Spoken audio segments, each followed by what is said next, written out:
presentaremos a nuestro gran historiador, a nuestro amigo, y ¿qué tema nos trae? Pues El esta doctor, semana es aniversario de Rodolfo Campodónico, el gran músico. el Club Verde. Pero sobre todo el marco del Club Verde, que era los equivalentes a los partidos políticos de aquella época, porque no existían. Pero el Club Verde fue el club político pues más antireeleccionista que había en Sonora. Y de eso nos va a hablar Joaquín Linares. Bueno, gracias. Joaquín, buenas noches. Y como siempre, primero que nada, agradecerte el que compartas tu información, tu conocimiento, tu trayectoria aquí en Entre Todos Digital. Buenas noches. Buenas noches, no, muchas gracias por recibirnos y para platicar un poco de las noticias del pasado que pues son muy interesantes porque pues tienen un efecto en la vida cotidiana y más en este caso, por ejemplo, de Club Verde. Y también hacerle honores a un gran compositor, músico, un personaje trascendente en nuestra cultura y en nuestra historia, que podría haberse ido a los Estados Unidos, a Europa, a muchas partes, pero no, prefirió quedarse en Hermosillo, hacer parte de su patrimonio también la ciudad, y que hoy sería como la banda sonora de nuestra ciudad, de nuestro estado. Estoy hablando de Rodolfo Campodónico, que nació un 3 de julio de 1866, hijo a la vez de un músico italiano que llegó aquí, vivió en Guaymas un tiempo, luego se vino a Hermosillo y aquí formó familia. Don Rodolfo Campodónico, hijo, el Champ, así le decían y se le conocía en Hermosillo como el Champ, que era una abreviatura de su apellido Campodónico, le decían Champ por Campodónico o Camp. Bueno, detrás de este músico tan talentoso, tan creativo, que tiene más de 2.500 obras registradas, porque era muy talentoso, pero al mismo tiempo registró su música en una casa musical, una casa de editora de música en Boston. Está asociado también al primer movimiento político antirreeleccionista que tuvo resonancia nacional, y efectivamente estamos hablando del Club Verde. Como bien decían ustedes, no había partidos en aquella época, la gente se agrupaba en función de clubes donde buscaban aspirar a una posición política, proyectando a alguien, y ese club se disipaba o se desbarataba pasando la elección. Déjenme darles un poco lo que sucedía en aquel Hermosillo de 1900. Estamos entrando al siglo XX y aquellos hermosillenses no sabían lo que iba a pasar, sin embargo estaban conscientes de la hegemonía que tenía lo que se denominaba el triunvirato, el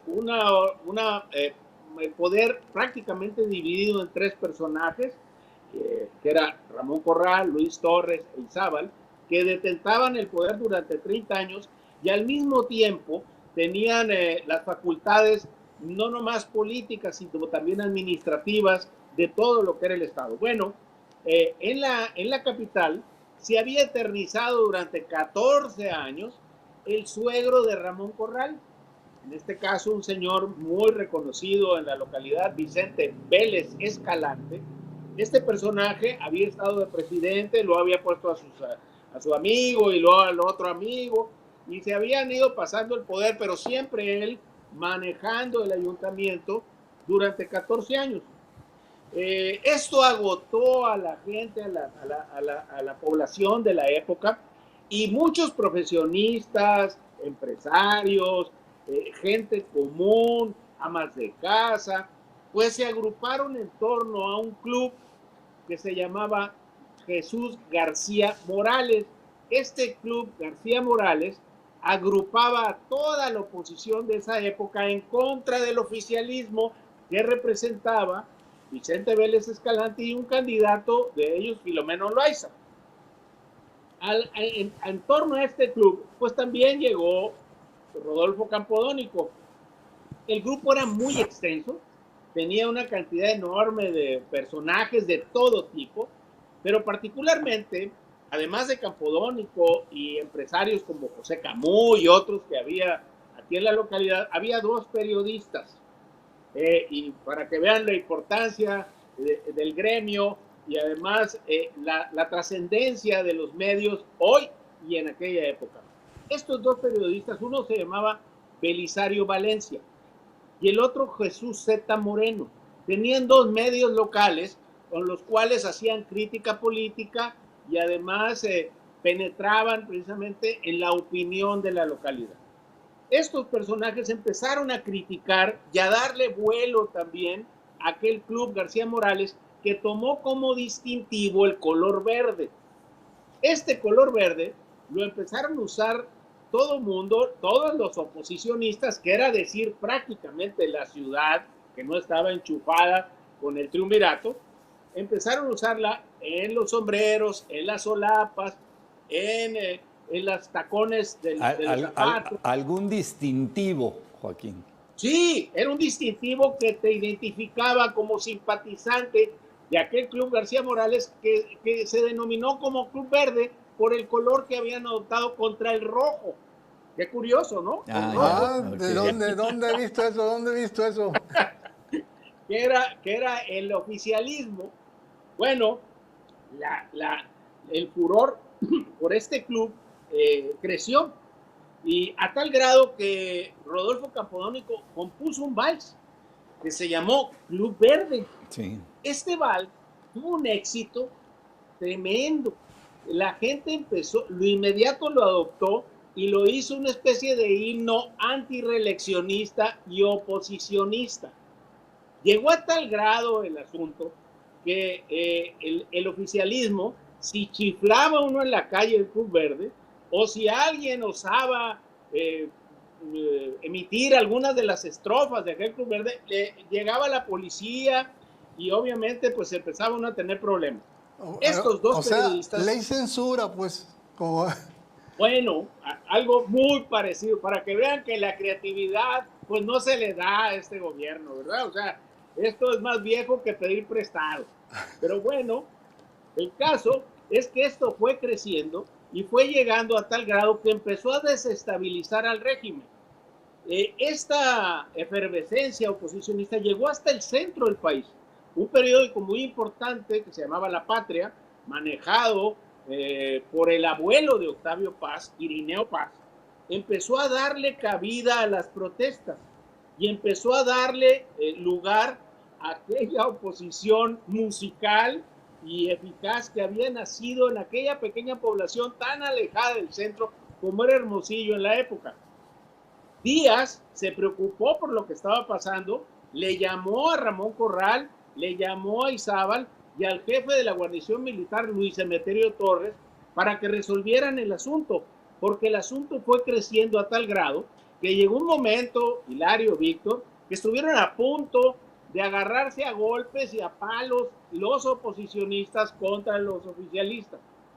Esto llegó también a tal grado que la mamá de Dionisio González, doña Carmen Serna, llegó y se enfrentó al prefecto político de la época, que era un señor Aguilar, y le dijo que ella iba a calmar las cosas en el entendido que no les hicieran nada.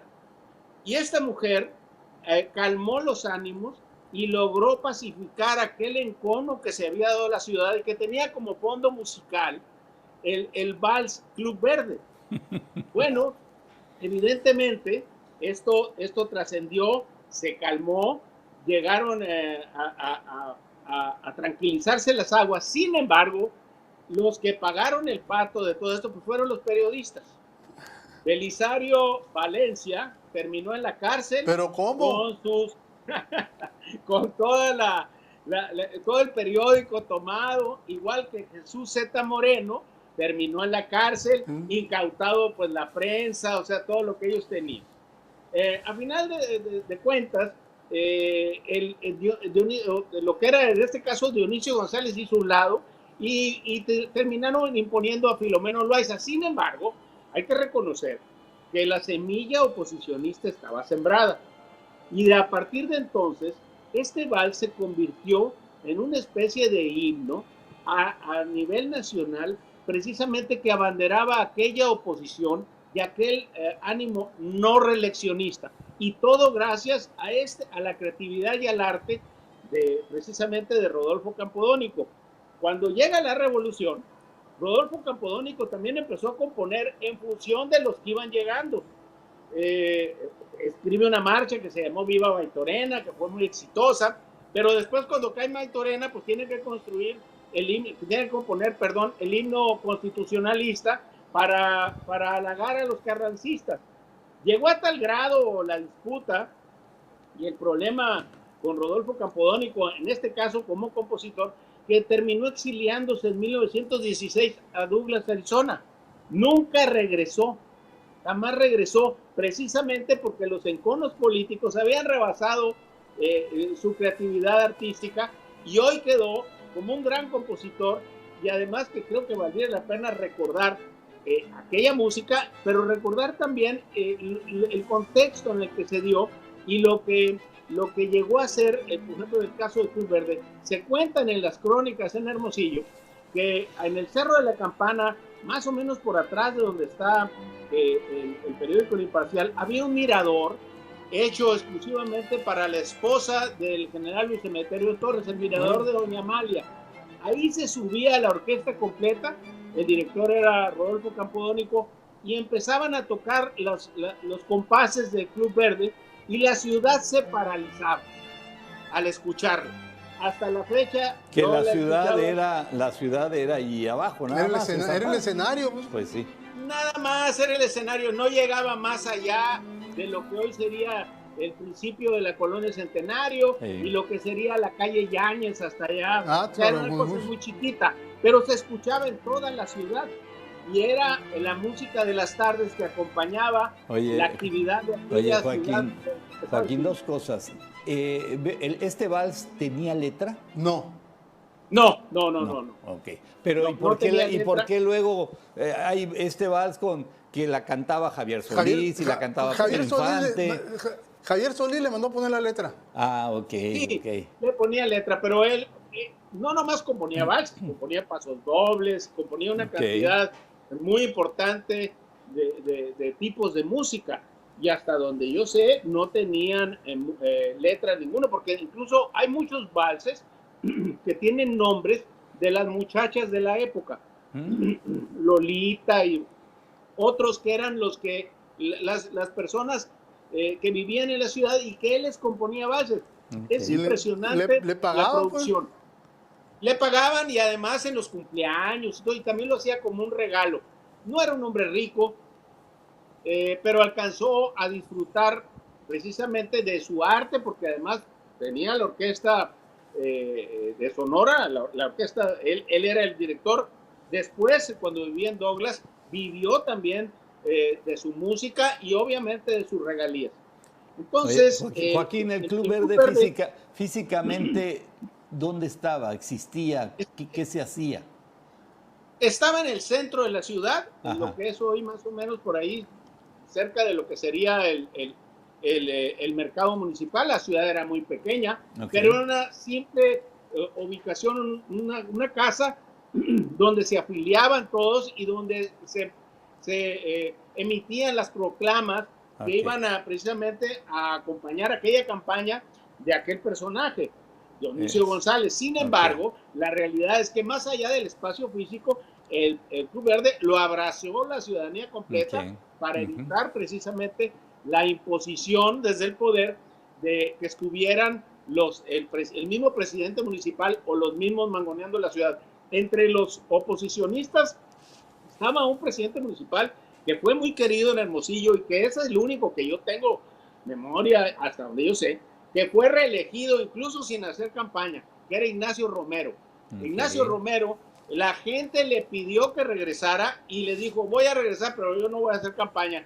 No hizo campaña y la gente lo eligió. Es un caso atípico. Oye, Joaquín, ahora, el Club Verde, nada más rápido, ¿trascendió más allá de Hermosillo? Sí, claro, sí. Se hizo claro, y por ejemplo hay cosas curiosas que yo he leído, pues será muy difícil saber si es cierto, pero por ejemplo dicen que Victoriano Huerta, el chacal, el personaje nefasto de la política mexicana y del militarismo mexicano, entraba prácticamente en éxtasis al momento de escuchar Club Verde. Tú le ponías, podía él estar furioso, pero escuchaba Club Verde, se sentaba y ya no hacía nada. Eso es un caso, una anécdota que encontré de él, pero así apareció mucho. Y fíjese que a la fecha, yo lo he escuchado incluso en películas, obviamente películas mexicanas, donde el vals vuelve a salir y se oye como música de fondo. Y pues curiosamente, yo cada vez que lo escucho, pienso en la gente que no sabe lo que está escuchando y lo que encierra atrás aquella gran composición. Oye, Joaquín, y al estilo, el 3 de julio fue cuando nació Campodónico. Sí. Y ahí está el busto, pero nadie se acuerda de él, nadie se acuerda. No existe. Qué bueno que me haces el recordatorio. Nació el 3 de julio de 1866. El busto que estaba originalmente en lo que era el Parque Madero y que inauguró y que además promovió Juan de Dios Bojor, que es también otro hermosillense excepcional, pues está ahí y hay una petición al ayuntamiento, a las autoridades, relocalizarlo en el Parque Madero y revitalizar lo que era un espacio musical dedicado a este personaje. Claro. Y déjenme decirle que esta idea... Nos queda un minutito, Joaquín, un minutito. Esta idea la abrazan incluso músicos locales para reponer el espacio y además dignificar este busto hecho por Ignacio Azúzulo y regresarlo al lugar de origen para que las nuevas generaciones sepan quién era este músico y lo que dio. Nada más para terminar, ese periodista que hablaba al principio, Belisario Valencia y Jesús Z. Moreno, les platico una anécdota rapidita. En 1922 muere a balazos en la oficina de la Secretaría de Gobernación que presidía Plutarco Elías Calles, peleándose con un veracruzano por ver quién entraba primero. No. Esos veracruzanos de plan. Con un hermano de Adalberto Tejeda, Francisco Tejeda. Se pelearon por ver quién entraba a la oficina. Total que mataron a Jesús Z. Moreno. Y viene el detalle. El primer juicio mediático de la historia lo protagoniza de este periodista, la hija de este periodista sonorense de tan solo 12 años, que mató a este señor Tejeda en la Ciudad de México, y a partir de entonces se hace un escándalo nacional y el juicio y lo que sucede en torno a esta niña es el primer juicio mediático de la historia. Y eso sucede con este personaje que abrazó el Club Verde en 1900. Muy bien. Joaquín, pues muchas gracias. Nada más tu tema para el domingo. Bueno, yo creo que no hay gobiernos nefastos sin empresarios compadres, y vamos a hablar precisamente de esa clase empresarial que se apoderó de siglas y que ha provocado también la devastación en muchos sentidos en este México tan caótico que estamos viviendo actualmente. Muy bien. Joaquín, muchísimas gracias, doctor Joaquín Robles Linares.